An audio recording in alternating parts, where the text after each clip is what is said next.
guys, Donnie RightSide here. Bookmakers review NBA playoffs. Hopefully, they've been profitable for you already through the play-in round and for the first couple games that we've seen. But we want to take a look at 3 things to consider here for your NBA first-round picks, even though the series right now are underway. Number 1, let's take a look at the zigzag theory. For those of you who don't know what that is, zigging and zagging, which means one team wins or covers in game 1, you take the other team to win and or cover in game 2. Only problem is, if you're using the zigzag theory in the playoffs already, there are 2 teams, or should I say 4 teams, through 2 series that have already played. The zigzag theory in those, 0-2. The Philadelphia 76ers, game 1, win and cover. Game number 2 versus the Nets, win and also a cover. In the Golden State Sacramento series, win and cover by the Kings, game 1. Win and cover by the Kings in game 2.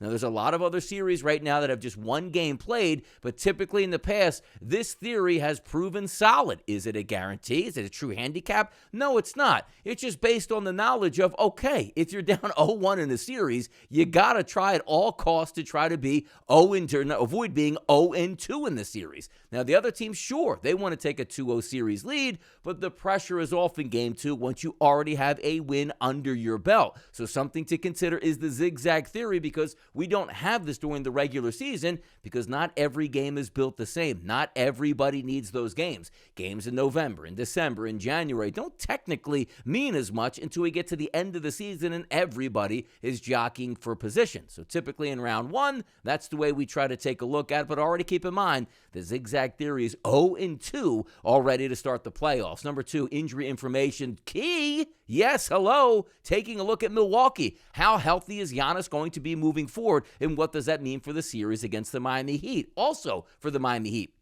Tyler Hero down. Broken wrist, broken hand, not going to play again in the playoffs here. How is that going to impact that series that's already 1-0 to the Miami Heat, and how much will they miss Tyler Hero? Same thing. How effective will Giannis Antetokounmpo be? Also, injury information / suspensions. It looks like we might be on the way with Draymond Green to be suspended for the Golden State Warriors. How much do you think Draymond Green means to that team, and already down 0-2 in that series? Certainly something to play out. Ja Morant's wrist, who looks like it's not broken, and now it might be a pain tolerance threshold to come back in this series versus the Lakers. They can't afford to go down 0-2 to the Lakers before heading back to Los Angeles. So always make sure you're in tune with the injury information that's being presented. So certainly do your homework on that. Number 3 is value. Where are you sitting now? Don't be afraid that you're changing up your opinion too quickly, because you might be, quite honestly. If you're looking at a series and you say to yourself, boy, I like the Phoenix Suns to win it all. Oh, no. I don't know if they can win it all because they lost game 1 to the Los Angeles Clippers. Or if you're looking from a Milwaukee Bucks perspective, oh, no. Maybe they're not the team that we thought they were because they lost game 1 against the Miami Heat after Giannis missed the last 3 quarters of that game.